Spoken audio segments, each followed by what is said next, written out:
The journey of the entire Marvel Cinematic Universe started with the journey of Tony Stark.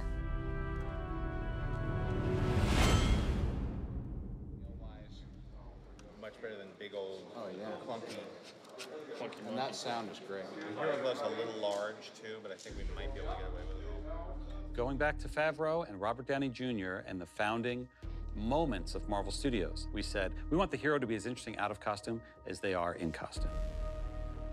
I had just been hired to cast in the first Iron Man. Jon Favreau was on board at that time, and I remember asking him in a meeting with everyone, tell me all the qualities that you think are most important. Fast, quick-witted, and funny, and dynamic, and a bit troubled, and confident, and brilliant, and all of these things. And we really kept coming back to Downey. Stan Lee said he kind of created him on a dare. Could you make a billionaire weapons manufacturer, philandering philanthropist, you know, who largely lives an ugly and irresponsible moral psychology? To peace. If you look at Downey and his early work, you know, it's amazing. I mean, you look at Chaplin, you look at Less Than Zero. I mean, they're tough characters to watch. Robert Downey Jr. at that point in his career wasn't necessarily a family-friendly name. Today is ridiculous, but at the time, it was, whoa, risky casting Robert Downey Jr. The truth was, we got to a point that we realized if we didn't cast him, that would have been the biggest risk. Robert has a whole career of great work behind him, and he was at a point in his life and his career where he was ready to break out and do something really big and exciting. John was in love with the idea of Downey playing the part, and we all felt so sure about him on a creative level. Because he wasn't instantly a slam dunk approval, I suggested we have screen tests. I remember walking in with Robert Downey Jr. the day of the tests.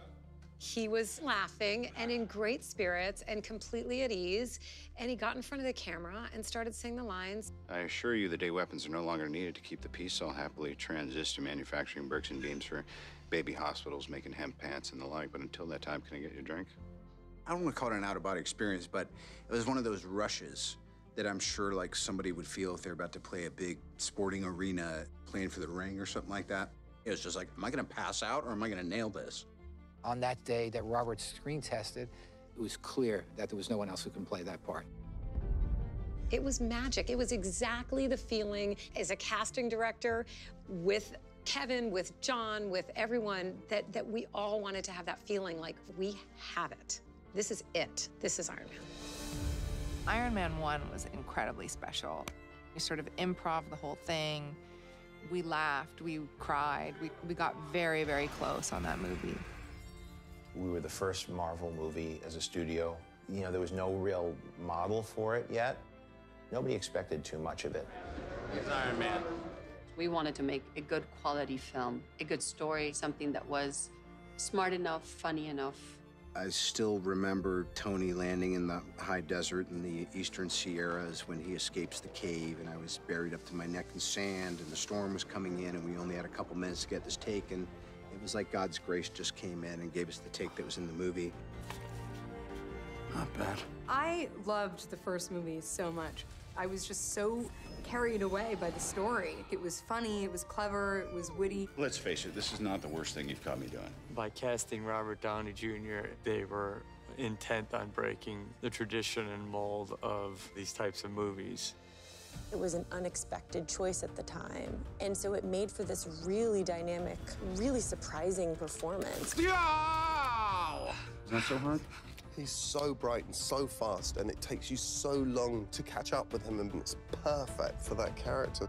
Good luck keeping up.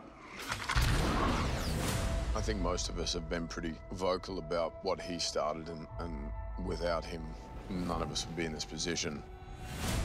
He really is the patriarch. I think he really understood the weight of the responsibility with these movies. Iron Man 1 changed the genre. And I think the casting of Robert Downey signaled to the world that we are serious about our characters and we really respect them in a way that we're going to hire the best actors possible. It really was just this perfect storm. I had hypnotized myself into such a state of confidence that I was certain that everything we were doing worked. And the rest is history. I am Iron Man.